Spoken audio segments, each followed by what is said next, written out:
Hello, everyone, and welcome to today's well-being session called Burnout and Things That I Learned in Therapy. If I ever sound funny or my mic doesn't work or you can't hear or see what I'm doing, let me know. I have the chat open. I'm going to try and talk to you while this is happening, but realistically, I'm a bad multitasker, so pipe dream, maybe. Thank you for being with me here on your Sunday morning. You probably would rather be doing other things, maybe like terraforming your Animal Crossing island, because that's what I'm going to do later. Hello, you got this. Thank you. Thank you. All right. A little bit about me before we start. My name is Thuy. I am what you call a community engineer. Okay. The best way to describe it is it's part software developer, part technical writer, part video producer. As a developer, I've been one since 2016. I took a non-traditional path to development, used to work in advertising, did social media stuff, became a developer through a boot camp back in 2016, and then spent the last 5 years working for a company called Prodigy Education as a full stack developer. Now I work in open source video as a community engineer. As a person, I am very passionate about having candid conversations about mental health, or just generally topics that people don't really talk about, but realistically lots of people experience and might feel alone about. My hope is that by having super public conversations about this, people who are going through these things will feel less alone about it and more empowered about what they're going through. Today's session is going to be split into 3 different parts. First, a super abridged version of my burnout story. Maybe it's something that you can relate to. And then the majority of the session is going to be about what you can do about burnout in the short and the long term. So my burnout story actually takes place in 2021, last year, but honestly probably manifested itself as early as 2019. But before that, I just want to make sure that we're all on the same page about when I say the word burnout. In this session, I'm going to refer to burnout as a state of, and I took this definition off of Google, emotional, physical, and mental exhaustion caused by excessive and prolonged work-related stress. Okay. So before my burnout in 2021, what was I like? I looked a little something like this. There's this picture over here. I am the third person from the left, a little shorty with a funny face and the super fake weaponry and terrible Halloween costume. Okay. I had a lot of energy back then, and I participated in a lot of stuff at work. That job at Prodigy Education for 5 years was the best first dev job I could have ever had. Literally looked forward to work for 3.5 years. Never got the Sunday scaries. For people who aren't familiar with that slang, that's the feeling you get when you dread going back to work on Monday. And for the first 3.5 years there, I did not get that feeling. Fast forward to me being burnt out. What was I doing? What did I look like? Well, I was writing really sad poems. That's what. Not good poems, but sad poems. On the right here, that's actually a screenshot of a poem that I wrote in the middle of a meeting with my team. Actually asked them to read this aloud to them. It was a slam poetry night. I know, sad. Look at the dramatic title, Drowning. And people were definitely concerned when I read it to them. Overall, I'd say my burnout era, to truncate it a lot, consisted of 3 major events. First, on the left here, I started trying to make my work a better place, more accessible for people in the disability community, but unfortunately didn't have the power to make stuff happen outside of my team. Lost a lot of morale while trying to do that, to the point where I stopped showing up to employee resource group meetings because I was that shot down about it. Second, I started interviewing for other companies, for the first time in my tenure there. 3.5 years in, first time started interviewing for other companies because I found out what I wanted to do at my company I actually couldn't do because they didn't have any roles. Didn't work out those interviews, so I stayed for a little bit more. And third is what I like to call the rapid decline. Third slide in, already resonating, yes. Third is what I like to call the rapid decline, okay? That's the peak of my burnout. It was characterized by a severe drop in motivation, very low patience, angry outbursts sometimes, if I'm being real, difficulty meeting deadlines, and strained interpersonal relationships because of the drop in motivation and low patience. And no amount of changes in my work environment or time off, long weekends, or a great manager or great coworkers could save me from the way that I was feeling, this exhaustion. Hence why I wrote the drowning poem.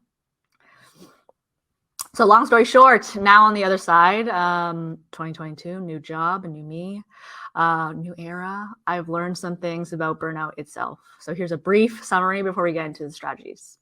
So one, it's not me, it's you. At the time, I did not know that that burnout could be a result of things other than doing way too much. Obviously, it didn't help that I was doing way too much, for sure, but you can burn out for other reasons, like lack of power, lack of support, lack of resources, and so on and so forth. In my case, I wanted to do work that just wasn't available to me, and that felt like despair plus a bunch of other things. So I had to get out of there. Second is sometimes problems are hidden in plain sight. I was throwing myself at projects where I didn't really have the power to make things happen, and it was contributing to my burnout. Okay, 100% passion, 0% power, not a good fit. So super large drop in morale. And lastly, turns out burnout is something that affects a lot of people, and the road to recovery can be hard if you leave it alone too long, which is why the majority of the session is going to be about how you can protect yourself from this. 3 thumbs. So let's jump right into short-term strategies. These strategies are for when you're experiencing burnout or you're on the cusp and burnout is imminent. So first strategy is probably the one that you've heard of the most if you're someone who is doing a lot, and that's the good old to-do list. This strategy is most effective when you need to be in closer proximity to the problem. So you can't really get away from work and you can't just distance yourself. It's also most effective if you feel like you can discipline yourself. While burning out, I use something called the Eisenhower matrix. It's like an ultimate to-do list, but it's special in that it has prioritization built in. So what you do is you take your giant 20 to 30 item to-do list and stick each item into a quadrant based on how important or how urgent it is. So if it's important and urgent, meaning you have to do it today or tomorrow, you put it in the do it column. That's the top left there. And if it's important and not urgent, meaning you can do it next week or the week following, you can schedule when you're going to work on it. Schedule that you'll work on it next Friday, 2 Tuesdays from now. That's the top right quadrant. If it's not important, but it's urgent, meaning that it has to get done, but it doesn't necessarily have to get done by you, you can delegate it to somebody else. That's the bottom left quadrant. And lastly, if it's neither important nor urgent, so this is a very real thing. I've had, sudden deaths in my family, and all of a sudden I'll be like, I need to plan my funeral right now. But realistically, do I need to do that right at this moment? No. So if it's not important or urgent, get rid of it. And if it becomes important or urgent, it will just naturally come up again. This means that if you use this Eisenhower matrix day to day, all you're going to look at is what's in the do it, the top left quadrant. So in effect, you're going to cut down your list from 20 to 30 items daily to 1 to 3 things, 1 to 5 things. I also tried therapy while I was burnt out and learned a couple things. Very quick summary is a lot of people are actually burnt out and depressed or have anxiety at the same time. At the time, I wasn't sure if that's also what I was experiencing, so I asked my therapist about it. Through my therapist, I learned that I completely misunderstood what depression and anxiety were. I thought depression meant that you wanted to unalive yourself, but turns out you can experience depressive symptoms without being diagnosed with depression. So for example, while I was burnt out, I felt no joy doing things that I knew that I liked to do. Which was frustrating because like I would try to like watch a show after work, like a show that I knew, like Haikyuu, like the anime volleyball. Maybe I'm the only weeb here, but I try to watch a show that I knew I liked, but it would feel like a chore. I wasn't getting any joy from it. And with the anxiety thing, I thought anxiety was just a social thing, social anxiety, but it turns out you can actually experience anxiety in other words, stress or worry from basically anything. Number two, there's also different types of therapy. Like aside from things like psychotherapy versus occupational therapy, there's logic versus emotion-based therapy. So logic-based therapy, what it does is it takes an individual's like negative thoughts, like maybe you think that everybody's talking bad about you at work, and it points out that maybe that thought is based on something irrational. Okay. It will ask you, how do you know that it's true? And this type of theory might be helpful if you are somebody who leads with emotion over logic.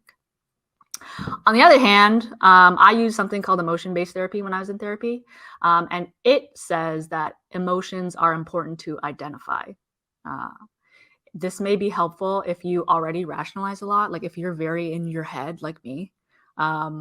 And like the only way that you can determine if you're happy is to be like, objectively, I saw a cute squirrel today and the sun was shining and that's objectively good. So that must mean that I'm happy. If you're like somebody like that who you have to guess if you feel something, maybe you tend to avoid certain emotions or you lack awareness of your emotions, this type of therapy, emotion-based therapy, might be good for you. And lastly, in a healthy individual, your body is connected to how you feel. So meaning like when you're angry or you're embarrassed, your body is probably going to respond in a way that's connected to that feeling. So your face might become flushed, your heart rate will go up. And ultimately, if you're in tune with your feelings, you will remember that your body did that in that moment. And if you don't remember, like me sometimes, there might be a disconnect between you and your feelings. Second short-term strategy for dealing with burnout, I call the cold turkey. This is effective if you want or can have like distance between you and whatever workplace stressor you have. So these three are super quick ways that you can create distance with work-related apps on your phone, like Slack, Gmail, maybe if Twitter is a part of your work or LinkedIn. First one, notifications off.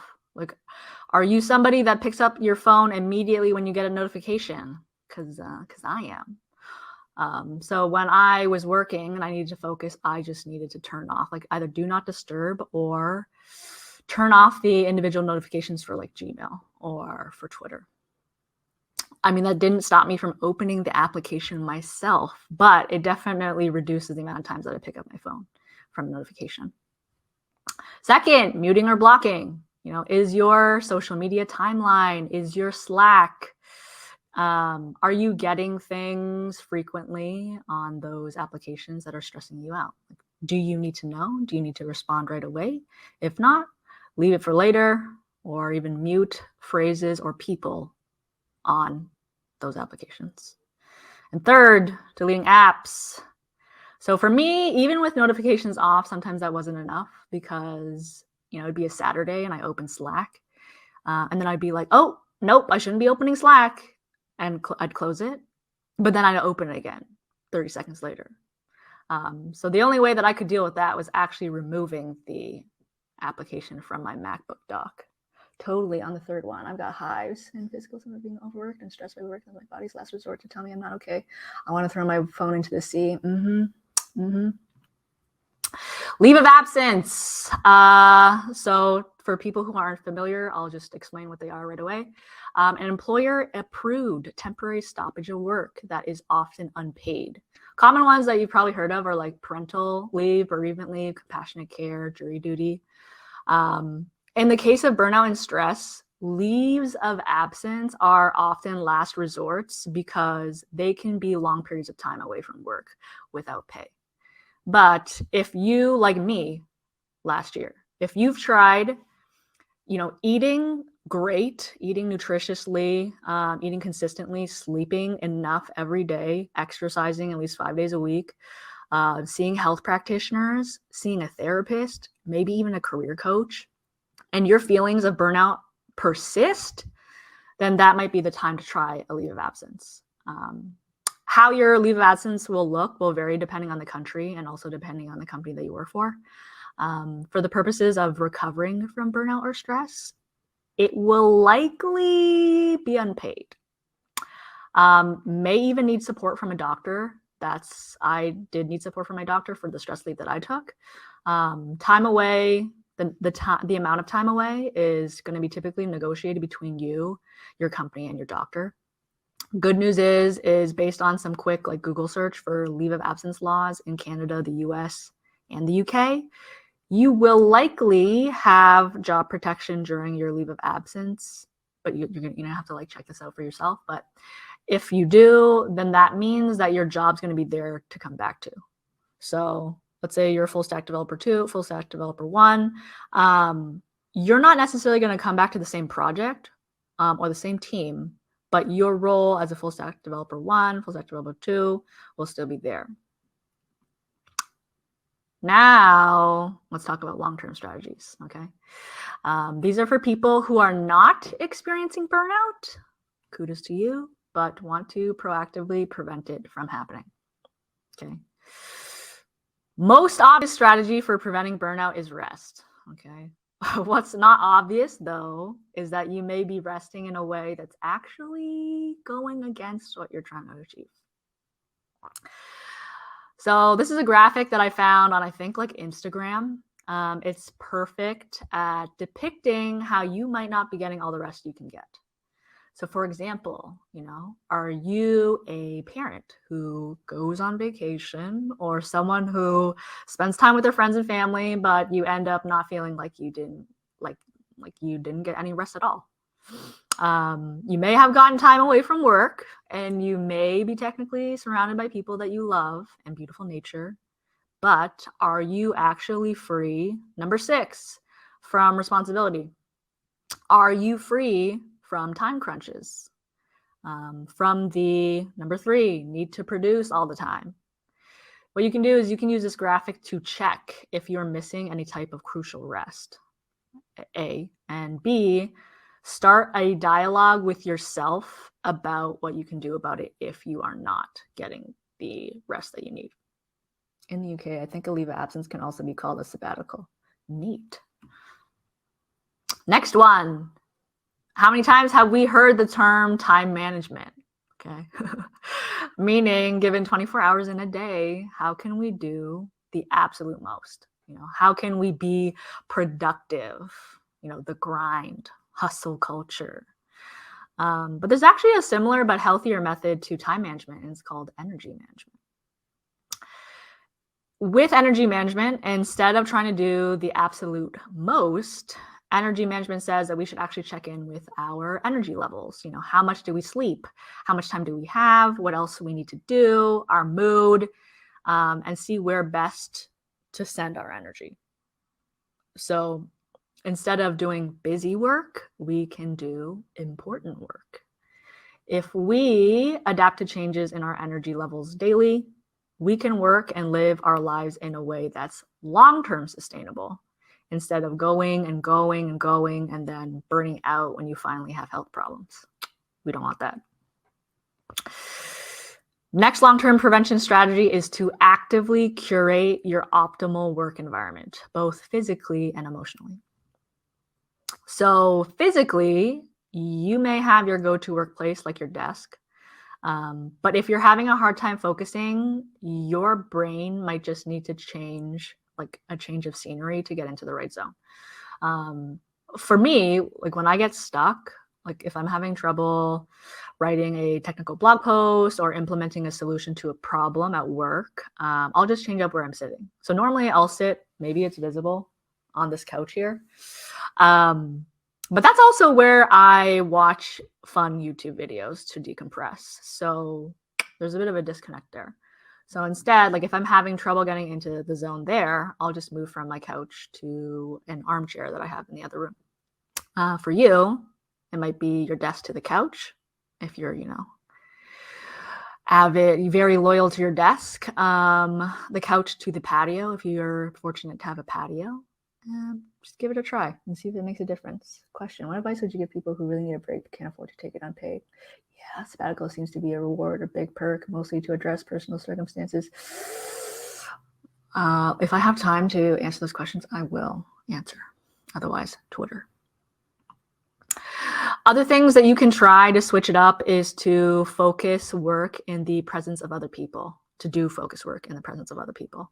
So for people in the ADHD community, there is something called body doubling, which is basically a focus session where you do a task alongside somebody else who's also trying to do a task. Yes, body doubling really works. People often misunderstand ADHD as the inability to focus, but I learned that ADHD folks are able to focus very, very intently, actually, for hours, but often have difficulty controlling where focus goes. So body doubling helps the ADHD community by having the other person act as a physical anchor for them to stay present and focused on the task.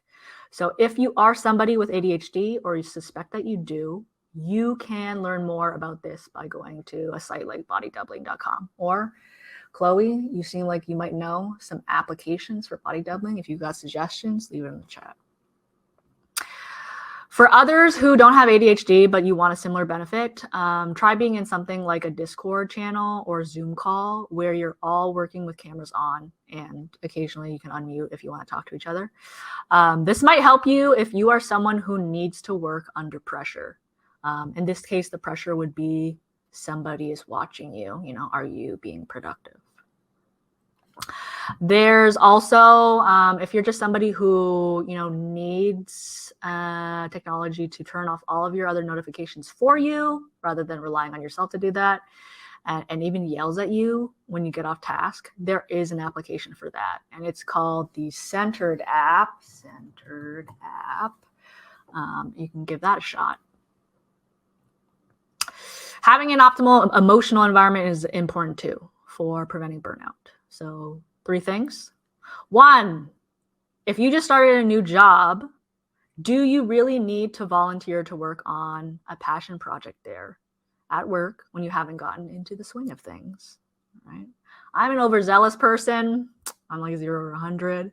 So if I put myself to something, I know I will go woo. So just consider the timing of your commitments if you are also like me.